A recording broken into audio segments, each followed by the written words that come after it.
Hello दोस्तों, स्वागत है आपका प्रियंका लर्निंग क्लासेज में। आज हम लोग देखेंगे 65 बीपीएससी मेंस के हिस्ट्री के क्वेश्चन, ताकि हम लोग को आइडिया लग सके कि ऐसा क्वेश्चन अगले मेंस में लिखना है और किस प्रकार का क्वेश्चन आया था। तो चलिए हम इसका एनालिसिस करते हैं। इसका उद्देश्य सभी प्रश्नों का अंक समान है। कुल 6 प्रश्नों के उत्तर दे। प्रत्येक खंड में 3 प्रश्नों के उत्तर दे, लेकिन खंड 1 और 2 के प्रत्येक भाग से 2 प्रश्नों से ज़्यादा के उत्तर न दे। परीक्षार्थी यथासंभव अपने शब्दों में ही उत्तर दे। तो चलिए हम लोग इसके क्वेश्चन का एनालिसिस करते हैं। तो खंड क के बारे में हम लोग देखें तो पहला क्वेश्चन है, बुद्ध और महावीर के दर्शनों में निरूपित कर्म के अवधारणा को समझाइए तथा उनकी समरूपताएं और विभेदों को इंगित कीजिए। बुद्ध और महावीर के दर्शनों के बारे में लिखना है और उनके कर्म के अवधारणा के आधार पर समरूपता और विभेदों को इंगित कर इसका आंसर लिखना था। नेक्स्ट है, कलिंग की युद्ध अशोक के जीवन के वर्तन बिंदु सिद्ध हुआ और इसके अनेक दूरगामी परिणाम निकले जिनका भारतीय इतिहास पर महत्वपूर्ण प्रभाव पड़ा। विवेचना कीजिए। कलिंग की लड़ाई से बुद्ध के अशोक के जीवन पर क्या प्रभाव पड़ा और ये इनका टर्निंग पॉइंट कैसे रहा, इसके बारे में लिखना है और इतिहास में इसका क्या प्रभाव रहा, इसी के आधार पर इसका आंसर देना है। नेक्स्ट है, समुद्रगुप्त ने अपने विजयों में दोहरी नीति क्यों अपनाई? कुछ राजाओं को उनके पूर्ण रूप से नष्ट किया, अन्य को उन्हें राज सिंहासन से हटाया और पूर्ण सिंहासन पर बैठाया। विवेचना कीजिए। समुद्रगुप्त के विजयों की दोहरी नीति क्यों अपनाई और राजाओं को क्यों नष्ट किया, इस आधार पर इसकी विवेचना कर आंसर लिखना था। नेक्स्ट अब हम लोग देखते हैं पार्ट 2 के बारे में। तो क्वेश्चन है, मध्यकालीन भारतीय समाज में संघर्ष एवं समन्वय की नीति हर क्षेत्र में देखी गई, जिसके परिणाम स्वरूप एक नई मिश्रित संस्कृति का जन्म हुआ। इस कथन की सत्ता की व्याख्या कीजिए।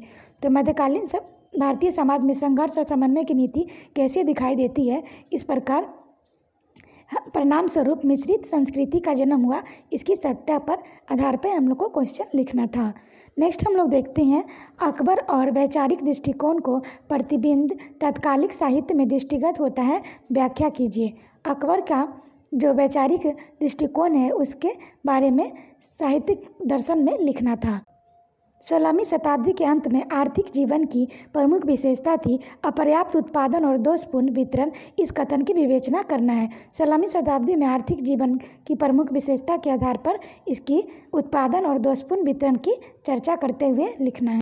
अब हम लोग खंड 2 के बारे में देखें तो क्वेश्चन है, भारतीय पुनर्जागरण के मूलतः आध्यात्मिक स्वरूप लिखा था।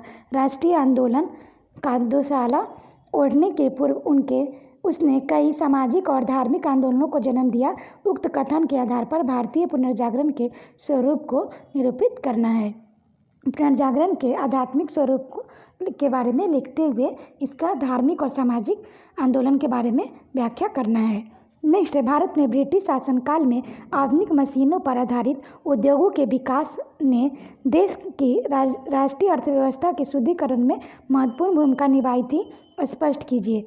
ब्रिटिश शासनकाल के आधुनिक मशीनों के आधार पर उद्योग के विकास के बारे में राष्ट्रीय अर्थव्यवस्था में क्या इसका प्रभाव पड़ रहा है, इसके बारे में लिखना था।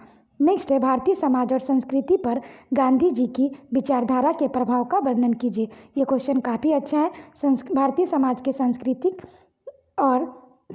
के आधार को गांधी जी के विचारधारा से सम्मिलित करके लिखना था। अब हम लोग पार्ट 2 के बी खंड के देखते हैं।